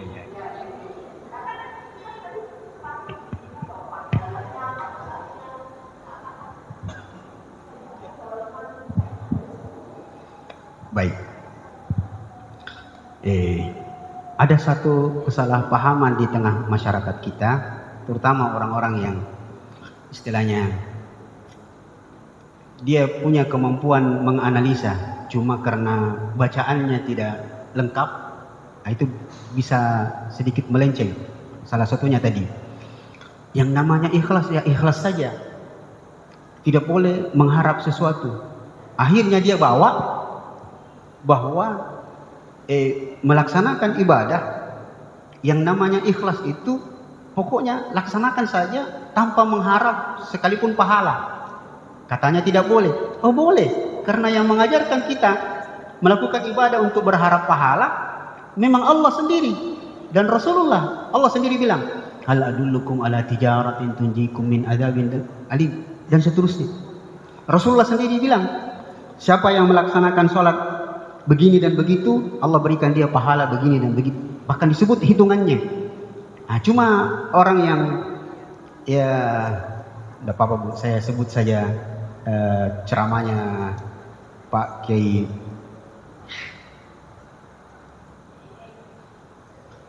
mantan ketua NU. Kayaknya keulamaannya NU ada di situ. Bukan, sebelumnya. Saya lupa namanya. Beliau bilang, manusia itu kalau Anda memberikan pencerahan kepada orang, maka orang yang ada di hadapan Anda itu kemungkinan terbagi dua. Yang pertama, orang yang salah paham. Yang kedua, orang yang pahamnya salah. Ya, ada yang salah paham, ada yang pahamnya salah. Kalau salah paham gampang diatur, gampang dikasih tahu. Kalau pahamnya salah, memang sudah begitu pahamnya. Ya, Pak, kalau sembahyang, Pak, itu tangan ditaruh di dada, bukan di sini. Nah, itu berarti ketika dikasih tahu, dia bilang, kau begitu memang, tapi saya guruku lain juga. Itu namanya pahamnya memang sudah begitu, sudah susah dikasih tahu. Nah, alhasil kembali kepada itu, ada orang menganggap bahwa kalau kita beribadah itu tidak boleh minta berharap surga. Itu namanya berdagang dengan Allah. Ya, lalu dibawalah diseret-seretlah kita kepada perkataan Rabi'ah al-Adawiyah yang mengatakan, ya Allah, kalau saya beribadah kepadamu karena mengharapkan surgamu, maka masukkan aku ke dalam nerakamu. Kalau saya beribadah kepadamu karena takut nerakamu, maka jadikanlah pintu badanku ini menutupi pintu neraka supaya tidak ada yang masuk kecuali saya. Karena saya mencintaimu karena cinta. Saya mau beribadah kepadamu tidak mengharapkan apa-apa kecuali cintamu. Itu orang kalau salah paham, dikiranya itu yang benar. Tidak, justru itu sombong. Itu sombong namanya. Yeah. Justru yang lebih tawadu adalah Abu Nawas. Ibu kenal Abu Nawas? Ibu biasanya mengenal Abu Nawas itu yang pelawak. Bukan Bu, Abu Nawas itu ulama. Saya punya kitab yang besar seperti ini, kira-kira 1000 halaman. Itu isinya syair-syair. Syairnya Abu Nawas lah yang kemudian didendangkan orang. Ilahi lastu li firdausi ahla wala aqwa ala naril jahim. Yang didendangkan orang. Dosa-dosaku sebanyak buih di lautan. Ya Allah, aku tidak pantas masuk surgamu, tapi aku tidak kuat nerakamu. Mana yang lebih baik? Kalimat ini atau kalimat yang tadi? Kalimat ini. Dan Rasulullah suruh kita meminta kepada Allah. Kalau kamu meminta kepada Allah, minta surga yang paling tinggi. Rasulullah bahkan menyebut balasan-balasan tertentu untuk ibadah-ibadah tertentu. Salat duha pahalanya begini. Duha itu bisa mengcover semua sedekah. Karena setiap pagi kita bangun, seluruh persendian kita yang jumlahnya 360 itu berkewajiban sedekah. Semuanya bisa di-cover dengan 2 rakaat duha. Itu berarti apa? Kita pamrih ke? Orang yang salah paham mengatakan tidak boleh beribadah pamrih. Memang yang dimaksud pamrih kepada manusia, tapi pamrihnya kepada Allah, memang Allah yang suruh. Begitu Bu. Jadi iman kita tidak rapuh kalau kita minta pahala. Iya, kita minta ya Allah. Dan Allah suruh kita minta. Bahkan Allah marah kepada orang yang tidak mau berdoa. Iya, surah Ghafir. Ud'uni astajib lakum. innal ladzina yastakbiruna an ibadati sayadkhuluna jahannam dakhira. Surah ke-40 kira-kira ayat 38. Ayat 38 atau 40. Siapa yang tidak mau berdoa, maka aku akan campakkan dia ke dalam neraka jahannam. Jadi kita disuruh berdoa, minta. Allah suka dimintai. Beda dengan manusia. 1, 2, 3 kali Anda minta masih dikasih. Kalau sudah keempat kali, Anda tandai maki. Angkasi datang bisa deh. Begitu. Jadi begitu Bu. Memang kita memang pamrih dengan pahala. Memang begitu. Allah yang suruh kita. Begitu Bu. Yeah. Jelas Ibu? Jelas? Insyaallah. Ya. Yeah.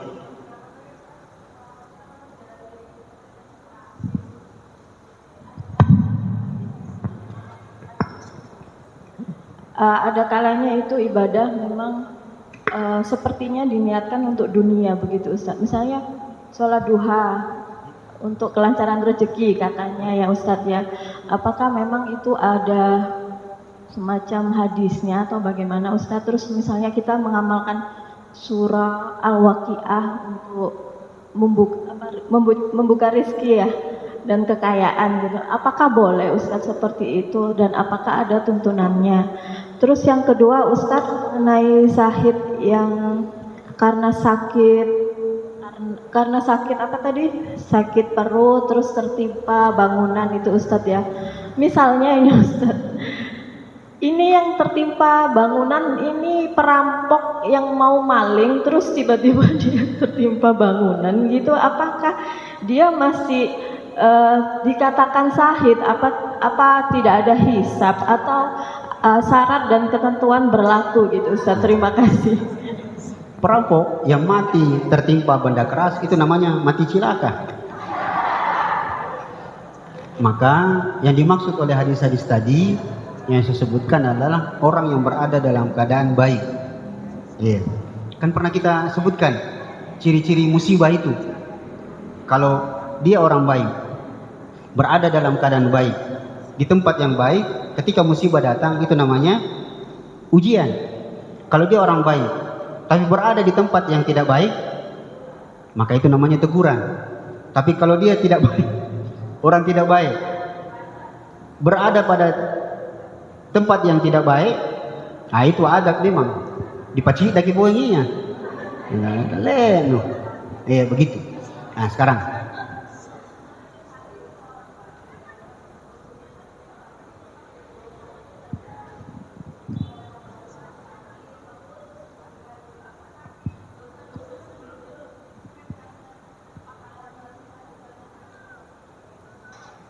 disebutkan oleh para ulama, orang-orang seperti itu dia diputihkan, tapi putihkan maksudnya bukan berarti di catatannya tidak ada. Dia ada. Ulama memang menyebutkan, saya nanti sebutkan di kitabnya. Coba kita perhatikan ayat ini. Faman ya'mal mithqala dzarratin khairan yara wa may ya'mal mithqala dzarratin syarran yara. Semua yang pernah kita lakukan di muka bumi ini itu di akhirat nanti yang baik kita lihat, yang buruk tetap kita lihat. Nah, sekarang bagaimana dengan orang yang bertobat? Kan kalau orang bertobat dihapuskan dosa-dosanya. Betul, dihapuskan dosanya, tetapi catatan perlakuannya tetap ada. Itu mirip-mirip ibu-ibu yang sudah agak sepuh. Itu tahu istilah orang Makassar dulu teken-teken. Yang kasih nyicil-nyicil barang itu, yang kalau di film dulu anak sekolahan, yang basuki itu, basuki yang jual baju itu kan ada buku catatannya, kreditan. Ketika ada orang datang, ini baskomnya berapaan? Itu 10.000. Saya ambil ya, enggak boleh, kamu belum lunas. Sudah, maka dibukalah buku catatannya. Oh iya, tanggal 10 September 2020. Oh iya, Anda pernah ambil baju harganya 50.000, sudah lunas. Apa yang terjadi di catatan itu? Apakah dihapus? Tidak dihapus, cuma dicoret, lunas. Begitulah nanti keadaan buku catatan kita di akhirat. Tetap ada di situ. memang sudah lunas, sudah diampuni, tapi catatannya tetap ada. Untuk apa? Untuk membuktikan bahwa catatan Allah itu lengkap. Sudah tidak, dia tidak kena. Yang penting dia sudah, ini dosa yang sudah dibayar, sudah ditobati, maka dia sudah hilang bobotnya tidak ada, tapi catatannya ada untuk membuktikan bahwa Anda pernah melakukan ini. Itulah tafsir dalam surah Al-Kahfi. Di ujung-ujung surah Al-Kahfi itu, mali hadzal kitabu la yughadiru saghiratan wala kabiratan illa ahsaha. Buku catatan apa ini? Semuanya ada. Istilahnya buku catatan kita di akhirat itu namanya BAP. Ada di situ semua. Ada semua di situ. Tidak hilang, ada di situ. BAP tak, tapi dia tercatat dengan rapi. Dia tercatat dengan rapi. Dan alhamdulillah ibu-ibu sekalian, semakin canggih teknologi, seharusnya orang semakin beriman kepada Allah. Kenapa? Sekarang ini, ya, apa yang pernah Anda lakukan, apa yang Anda pernah posting, itu masih tercatat. Bahkan kasus baru-baru tentang... Ya, Ustaz, tapi kalau apakah ini juga berlaku jadi musnahnya satu wilayah misalnya? Ya, apakah ya, karena kita kan bicara personal orang-orang ya, tapi ini kan sudah rusak seluruh alam pada saat itu. Seperti itu. Ibu coba baca sebentar surah Al-A'raf. Coba kasih datangkan saya. Afa amina ahlul qura ayatiyahum ba'suna bayatan wa hum naimun. Afa amina ahlul qura ayatiyahum ba'suna duhan wa hum yal'abun. Itu Ibu, Allah bercerita, apakah penduduk sebuah negeri masih merasa aman dari datangnya musibah-musibah yang menimpa mereka di malam hari sedangkan mereka tidur? Apakah mereka masih aman? Musibah akan datang menimpa mereka di waktu pagi sedangkan mereka berada dalam keadaan bermain-main. Persis keadaannya yang menimpa Aceh dan Sumatera Barat waktu itu. Nah sekarang keadaan mereka secara umum, ya, ini musnah ini Aceh, ya Bu ya, hancur semuanya. Tapi perlu kita ketahui, apakah 100% hancur? Tidak, ada bagian-bagian tertentu yang dibiarkan. Dan ternyata dalam hadis disebutkan, tidaklah satu musibah menimpa sebuah kaum kecuali dia mendatangkan kebaikan, baik untuk orang berikutnya, ya, dan orang yang ditimpa itu sendiri.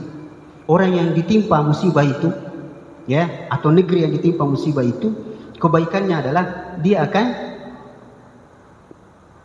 menjadi lebih baik nanti di kemudian hari. Seperti itu Bu. Akan ada kan musibah itu dia akan mendatangkan dua kebaikan. Pelajaran untuk orang yang ditimpa dan pelajaran oleh untuk orang lain. Jadi apa yang menimpa Aceh misalnya hancur semua, yaitu memang ujian dari Allah Subhanahu wa taala untuk supaya kita lebih berbenah, lebih baik kalau dia dianggap sebagai sebuah teguran. Iya. Seperti itu kira-kira, Ibu. Iya. Palu juga, iya. Kalau Palu memang itu wilayahnya wilayah gempa memang. Rawan gempa memang daerahnya.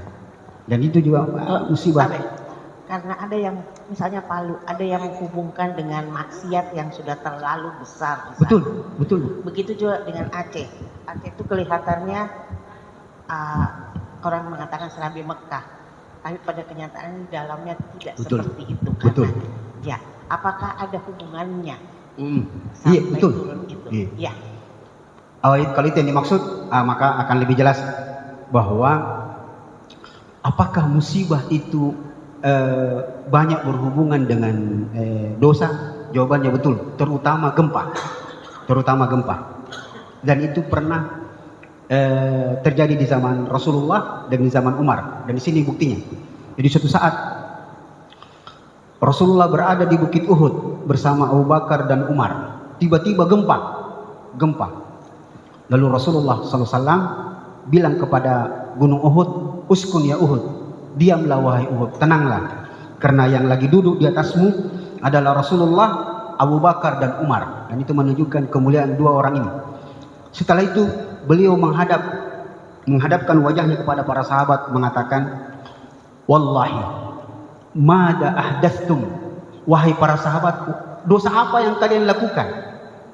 Dosa apa yang kalian lakukan sehingga gempa ini terjadi? Tidak mungkin datang gempa kecuali ada yang melakukan perbuatan yang menyelisihi agama. Itu betul.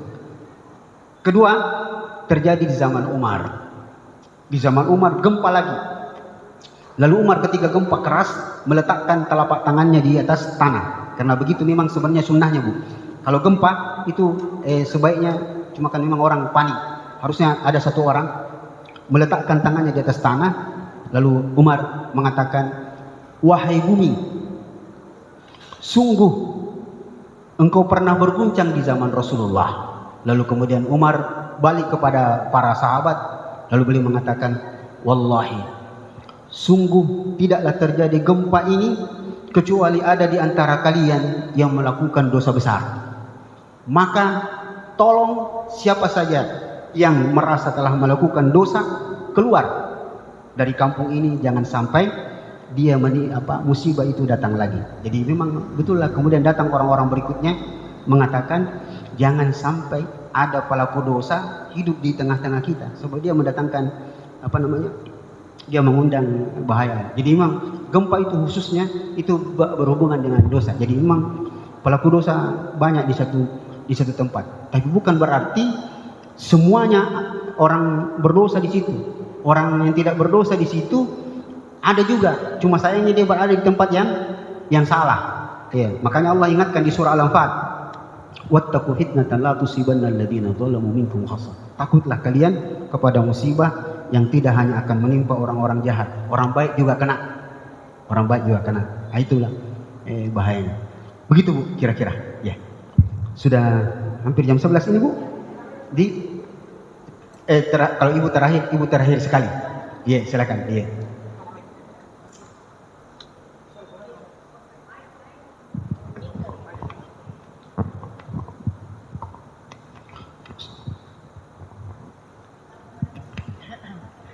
Bismillah. Syukron Ustaz. Perkenalkan saya Ansi. Pertanyaan saya terkait dengan pernyataan Pak Ustaz tentang berdoa untuk kebaikan dunia dan akhirat. Nah, yang ingin saya tanyakan, apakah ada waktu yang membedakan doa diperbanyak untuk kebaikan dunia dan doa untuk akhirat? Kita perbanyak di mana waktu-waktu untuk doa tersebut? Seperti itu Ustaz pertanyaan saya. Terima kasih. Saya cari-cari dulu, Bu, ya. Insyaallah. Dalam sholat maksudnya mungkin seperti itu Ustaz. Dalam waktu berdoa dibedakan doa-doa untuk kebaikan di dunia anak atau dan untuk menggapai kebaikan di akhirat. Baik. Yang pertama, secara umum tempat yang paling baik berdoa saya urutkan pelan-pelan, insyaallah. Di dalam sholat tempat yang paling baik berdoa kita tahu sujud dan ketika tasyahud sebelum salam. Jadi ibu jangan heran kalau satu saat sholat Pak Imam itu lama sekali salam, itu karena dia berdoa dan sebaiknya kita berdoa di situ. Kemudian di sujud. Dan sujud sedikit catatan yang penting kita pahami bahwa berdoa ketika sujud bukan cuma sujud terakhir, semua sujud. Ada yang salah paham, nanti di sujud terakhir, bukan, di setiap sujud. Kemudian di hari Jumat, untuk ibu-ibu di hari Jumat waktu asar, setelah salat asar sampai masuk maghrib, di situ manfaatkan waktu untuk berdoa. Doa apa Ustaz? Semuanya, baik dunia maupun akhirat. Kemudian waktu pertama ketika malam, dan semakin malam dia semakin baik di ujung malam. Kemudian ini yang banyak dilupakan orang, ketika selesai melakukan kebaikan yang hubungannya dengan kebaikan kepada orang, bukan kebaikan ibadah. Kalau ibadah jelas, kalau selesai sholat, selesai bersedekah, itu sebaiknya kita berdoa. Jadi ibu kalau sudah kasih sumbangan orang, kasih sedekah, misalnya Jumat berkah begitu, kasih 1 kotak nasi, sebaiknya ibu yang berdoa, bukan minta dia berdoa. Karena masih banyak saudara-saudara kita, kalau sudah kasih sumbangan orang, doakan anak, itu sebenarnya kurang pantas. Karena meminta orang untuk mendoakan kita itu menyelisihi ayat dalam surah Al-Insan. Innama nut'imukum liwajhillahi la nuridu minkum jazaa'an wala syukur. Kami memberikan kamu sumbangan, makanan, minuman, kami tidak menginginkan kecuali pahala dari Allah. Maka jangan minta didoakan. Tapi kalau dia refleks berdoa, alhamdulillah, itu baik. Tapi sebaiknya kita yang habis melakukan kebaikan itu adalah yang berdoa. Dan banyak lagi, misalnya antara adzan dengan iqamah. Berikutnya ketika turun hujan. Nah, ini banyak yang tidak berdoa ketika turun hujan. Kalau begitu turun hujan, manfaatkan waktu untuk berdoa. Yeah. Kemudian khusus untuk ibu, itu ibu-ibu yang berada dalam keadaan hamil, itu sebenarnya waktu yang paling baik untuk banyak-banyak berdoa. Karena ibu sedang melakukan sebuah jihad. Itu mengandung anak, itu sebuah perjuangan. Maka diminta untuk banyak-banyak berdoa. Nah sekarang, kalau mau dipisah permintaan dunia di mana, permintaan akhirat di mana, saya tidak dapatkan untuk sementara, Bu. Karena yang banyak dalil itu ketika meminta kepada Allah, memang langsung dua-duanya. Ya Allah, berikan saya kebaikan dunia. Nah, kebaikan dunia itu kan macam-macam. Ya Allah, diurut, atau saya sebutkan urutan berdoa itu. Kalau kita berdoa hamdalah, kemudian salawat, lalu berdoa untuk diri sendiri dulu, untuk diri sendiri, kemudian keluarga dekat, anak-anak kita, kemudian ibu bapak, kemudian nanti saudara-saudara kita, baru orang lain. Dan sebaiknya kalau menyebut orang lain, mendoakan orang lain, sebut namanya. Sangat dianjurkan untuk menyebut nama orang yang mau kita doakan. Berdasarkan perkataan Imam Ahmad. Imam Ahmad mengatakan kepadanya Imam Syafi'i, tidaklah saya melakukan sujud kecuali saya mendoakan 7 orang. Salah satunya adalah bapakmu. Kalau saya doakan anak, Ustaz, apa perlu saya sebut namanya? Sebut. Karena kalau anak tak lebih dari 1, pasti ada kebutuhan tertentu untuk anak yang tertentu, maka disebut namanya. Dan itu pasti berhubungan dengan dunia. Ya, pasti dunia dan nanti efeknya ke akhirat. Jadi begitu kira-kira, Bu. Disebut kebaikan akhirat itu biasanya langsung ke surga. Langsung minta surga, minta supaya saya menjadi orang yang ikhlas dan seterusnya. Terakhir, tidak apa-apa ini. Baik, saya izinkan, saya sempurnakan supaya saya tidak lupa. Ini dalam bentuk cerita. Dan ini baik sekali pertanyaan Ibu. Bolehkah berdoa dengan kalimat singkat, menggabungkan semua permintaan orang dengan satu kalimat supaya agak mudah? Ini sebenarnya berasal dari pertanyaan seorang bapak-bapak. Jadi sekitar 3 tahun lalu saya isi pengajian di kafe. Pemiliknya itu saya kira main-main, karena biasalah pemilik kafe itu orang yang penting agamis lah begitu sedikit. Akhirnya dia bertanya sama saya, Ustadz, bolehkah itu berdoa begini Ustadz? Saya di masjid tidak mau capek-capek menyebut semua kebutuhan saya. Saya bilang saja sama Allah, ya Allah, berikan saya semua kebaikan yang diminta oleh teman-temanku jamaah di masjid. Lucu tidak, Bu? Jadi dia tidak mau berdoa panjang-panjang. Langsung jadi bilang, ya Allah, semua doanya orang-orang yang di masjid ini berikan kepada saya. Bolehkah? Jawabannya boleh. Karena pertanyaan Bapak itu sebenarnya sudah pernah ditanyakan oleh seorang sahabat kepada Nabi. Wahai Nabi, saya ini tidak pandai berdoa. Bolehkah saya berdoa dengan kalimat singkat tapi semua aku dapat nih. Maunya begitu. Kalimatnya singkat, tapi mengcover semuanya, semua kebutuhan. Maka Nabi mengatakan, kau kalau minta, sebenarnya apa kau minta kah? Dia bilang, yang penting saya kebaikan dunia dan akhirat. Maka Rasulullah bilang, cukup itu. Rabbana atina fid dunya hasanah wa fil akhirati hasanah wa qina adzabannar. Tapi sahabat itu bilang, tidak, mau tahu nggak berdoa yang panjang-panjang seperti sahabat-sahabat yang lain? Oh begitu. Maka Rasulullah bilang, kalau mau berdoa begitu, begini.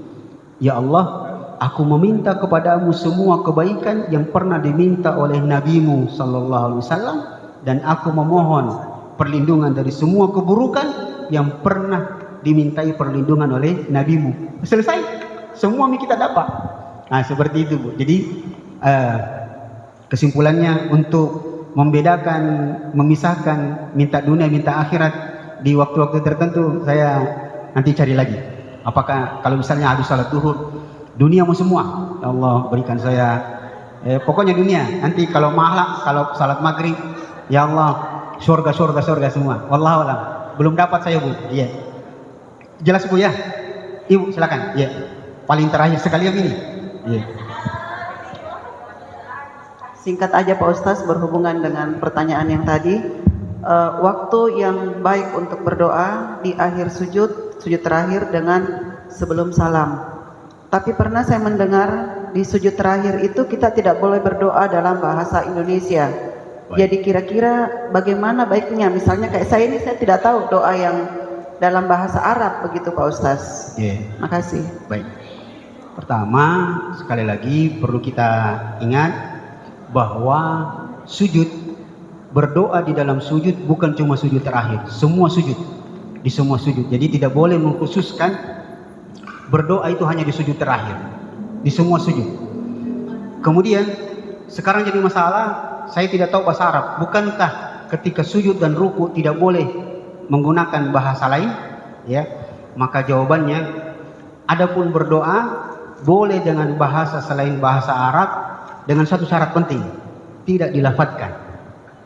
Jadi boleh dalam hati. Jadi oke, bahasa Bugis, ulama salah satunya Imam Masjid Kuba mengatakan salah satu keadilan Allah Subhanahu Wa Taala di mana Allah membuka peluang pada setiap hambanya untuk berdoa dengan bahasa apa saja. Nah hubungannya dengan sholat yang ada SOP-nya sendiri, ternyata itu dibolehkan berdoa dengan bahasa selain bahasa Arab.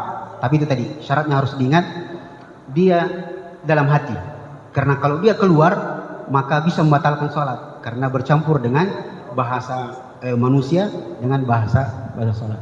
Begitu Bu. Ya. Jadi mari kita berdoa kepada Allah Subhanahu Wa Taala, semoga Allah memberikan selalu taufiknya kepada kita sekalian.